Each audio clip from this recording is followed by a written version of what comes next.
ഇന്ത്യക്കെതിരെ നിരന്തരം വിദേശ രാജ്യമായിട്ടുള്ള ജർമ്മനിയിലിരുന്ന് സംസാരിക്കുന്ന വ്ളോഗറാണ് അല്ലെങ്കിൽ യൂട്യൂബറാണ് ധ്രുവ് റാഠി എന്ന് പറയുന്ന വ്യക്തി. ലെഫ്റ്റ് ലിബറലുകളും നക്സലുകളും ഇസ്ലാമിക് ജിഹാദികളും എല്ലാം ഈ ധ്രുവ് റാഠിയെ തലയിലേറ്റി നടക്കുന്ന കാഴ്ചയാണ് നമുക്ക് കാണാനായി സാധിക്കുന്നത്.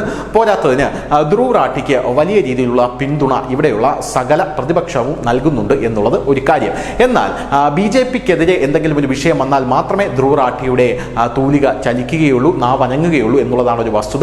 ബംഗാളിലെ ഇന്ത്യ മുന്നണിയിലെ മമത ഭരിക്കുന്ന ബംഗാളിലെ അതിഭീകരമായിട്ടുള്ള ബലാത്സംഗം, മെഡിക്കൽ കോളേജിൽ നടന്ന, ആർജിക്കർ ആശുപത്രിയിൽ നടന്ന അതിഭീകരമായിട്ടുള്ള ബലാത്സംഗം ധ്രുവ് റാഠി കണ്ടില്ല. ഇപ്പോൾ അണ്ണാ യൂണിവേഴ്സിറ്റിയിൽ നടക്കുന്ന, തമിഴ്നാട്ടിൽ നടക്കുന്ന ബലാത്സംഗം ധ്രുവ് റാഠി കണ്ടില്ല. രണ്ടാമതൊരു നിർഭയ ജനിച്ചിരിക്കുന്നു എന്നൊക്കെയാണ് ബംഗാളിൽ നിന്നുള്ള വാർത്തകൾ അന്ന് പുറത്തു വന്നത്. അതൊക്കെ അവിടെ നിൽക്കട്ടെ. സംഭവം എന്ന് പറഞ്ഞാൽ ധ്രുവ് റാഠിയുടെ ഒരു ഐഡലാണ് അല്ലെങ്കിൽ ഒരു റോൾ മോഡലാണ് രവീഷ് കുമാർ എന്ന് പറയുന്ന മാധ്യമപ്രവർത്തകൻ. ഈ രവീഷ് കുമാർ എന്ന് പറയുന്ന മാധ്യമപ്രവർത്തകനെ നമുക്കറിയാം, NDTV-യിലാണ് ഇദ്ദേഹം മാധ്യമപ്രവർത്തനം നടത്തിക്കൊണ്ടിരുന്നത്. NDTV ഇപ്പോൾ കാവ്യവൽക്കരിക്കപ്പെടുന്നു എന്ന് പറഞ്ഞ് അവിടെ നിന്നും രാജിവെച്ച് പുറത്തിറങ്ങി യൂട്യൂബിൽ സ്വന്തം ചാനൽ തുടങ്ങിയപ്പോൾ അതിഭീകരമായിട്ടുള്ള പ്രോത്സാഹനമാണ് ഇവിടെയുള്ള ലെഫ്റ്റ് ലിബറലുകളും അർബൻ നക്സലുകളും പ്രോ ഇസ്ലാമും എല്ലാം ഇദ്ദേഹത്തിന് നൽകിയത്. അങ്ങനെ ഉള്ള രവീഷ് കുമാറാണ് ഈ ധ്രുവ് റാഠിയുടെ വലിയ ഒരു റോൾ മോഡൽ എന്ന് പറയുന്നത്. ഇപ്പോൾ രവീഷ് കുമാറിന്റെ ഒരു വെളിപ്പെടുത്തൽ പുറത്തു വന്നിരിക്കുകയാണ്. ഇയാളെയാണോ താങ്കൾ റോൾ മോഡലായി കാണുന്നത് എന്നാണ് ഇപ്പോൾ ധ്രുവ് റാഠിയോട് എല്ലാവരും ചോദിക്കുന്നത്. ഇനി രവീഷ് കുമാർ എന്താണ് പറഞ്ഞിരിക്കുന്നത് എന്ന് നോക്കാം.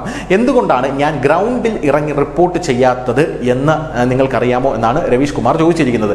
ഗ്രൗണ്ട് റിപ്പോർട്ട് എന്ന് പറഞ്ഞാൽ ഒരു വിഷയം നടക്കുമ്പോൾ ആ ഫീൽഡിൽ വന്ന് ആ വിഷയം എന്താണെന്ന് കണ്ട് മനസ്സിലാക്കി ചെയ്യുന്ന വാർത്താ റിപ്പോർട്ടിംഗ് ആണ് ഗ്രൗണ്ട് റിപ്പോർട്ട്, ലൈവ് റിപ്പോർട്ടിംഗ് എന്നൊക്കെ പറയും. അത് എന്തുകൊണ്ടാണ് ചെയ്യാത്തത് എന്ന് നിങ്ങൾക്കറിയാമോ? അതിൻ്റെ പ്രധാനപ്പെട്ട കാര്യം, ഞാൻ ഗ്രൗണ്ട് റിപ്പോർട്ടിംഗ് ചെയ്യാനായി പോയി കഴിഞ്ഞാൽ ഞാൻ പറയുന്ന വാർത്തകൾ നാട്ടുകാർ, അതിൻ്റെ പേരിൽ നാട്ടുകാർ എന്നെ കൈകാര്യം ചെയ്യുമോ എന്നുള്ള ഭയം എനിക്കുണ്ട് എന്നാണ് രവീഷ് കുമാർ പറയുന്നത്. പോരാത്തതിന് നിരവധി സ്ഥലങ്ങളിലേക്ക് പോകുമ്പോൾ നരേന്ദ്രമോദിയെക്കുറിച്ച് ചോദിക്കുമ്പോൾ എല്ലാവരും വളരെ നല്ല അഭിപ്രായം പറയുന്നു. മോദി മോദി എന്നുള്ള ആർപ്പുവിളികളോടുകൂടിയാണ് ജനം എന്നെ സ്വീകരിക്കുന്നത് എന്നൊക്കെയാണ് രവീഷ് കുമാർ പറയുന്നത്. ഇനി രണ്ടാമത് അദ്ദേഹം ഉപയോഗിച്ചൊരു വാക്കാണ് ഇപ്പോൾ ട്രോളന്മാർ അദ്ദേഹത്തിനെതിരെ വലിയ രീതിയിൽ ഉപയോഗിക്കുന്നത്.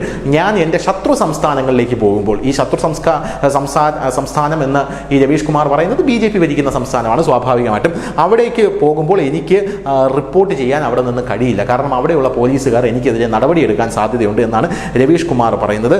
സർക്കാർ നയങ്ങൾക്കെതിരെയും എനിക്ക് ഗ്രൗണ്ട് റിപ്പോർട്ടിംഗ് നടത്താനായി കഴിയില്ല, കാരണം അതെനിക്കെതിരെ നടപടിയെടുക്കുന്നതിന് ഇടയാകും എന്നാണ് പറയുന്നത്. ധ്രുവ് റാഠി ഇയാളെയാണ് ദ റിയൽ ന്യൂസ് ആങ്കർ, അതായത് യഥാർത്ഥ വാർത്താ അവതാരകൻ എന്ന് വിളിച്ച് എപ്പോഴും പാടി പോഴ്ത്തുന്നത്. ധ്രുവ് റാഠിയോട് ഇപ്പോൾ ട്രോളന്മാർ ചോദിക്കുന്നത് ഇയാളാണോ യഥാർത്ഥ അവതാരകൻ എന്നുള്ളതാണ്. നേരത്തെ രജ്ദീപ് സർദേശായി എന്ന് പറയുന്ന ഒരു മാധ്യമപ്രവർത്തകനുണ്ട്, പേരുകേട്ട മാധ്യമപ്രവർത്തകനാണ്. കേരളത്തിൽ പിണറായി വിജയൻ്റെ കൂടെയൊക്കെ വന്നിരുന്ന ചോറും മീൻകറിയും വറുത്ത മീനും എല്ലാം നല്ല രീതിയിൽ ഭക്ഷിച്ച് തിരിച്ചു പോയ ഒരു വ്യക്തിയാണ്. അദ്ദേഹം എന്ന് പറയുന്നതും ഒരു ലെഫ്റ്റ് ലിബറലായിട്ടുള്ള മാധ്യമപ്രവർത്തകനാണ്. അദ്ദേഹം ഈ ഇടയ്ക്ക് ഇതുപോലൊരു സമാനമായൊരു വെളിപ്പെടുത്തൽ നടത്തി. അതായത് ഗുജറാത്ത് കലാപവുമായി ബന്ധപ്പെട്ട് ഗോദ്രയിൽ എന്താണ് നടന്നതെന്ന് എനിക്കറിയില്ല, മറിച്ച് ഗുജറാത്തിൽ കലാപം നടന്നു എന്നുള്ളത് എനിക്കറിയാം, പക്ഷേ അത് ഗോദ്രയിലുള്ള വിഷയത്തെ തുടർന്നുള്ളതാണെങ്കിലും ഞങ്ങളത് ബോധപൂർവം മറച്ചു വയ്ക്കുന്നതിൽ വൈദഗ്ധ്യം കാണിച്ചു എന്നാണ് രജ്ദീപ് സർദേശായി പറയുന്നത്. ഇങ്ങനെയുള്ള മാധ്യമപ്രവർത്തകരൊക്കെയാണ് ധ്രുവ് റാഠിയുടെ ഒരു റോൾ മോഡൽ എന്ന് പറയുന്നത്. ഇപ്പോൾ വലിയ രീതിയിലുള്ള ചർച്ച ഈ വിഷയത്തിൽ ആരംഭിച്ചിട്ടുണ്ട്. News desk, news India Malayalam.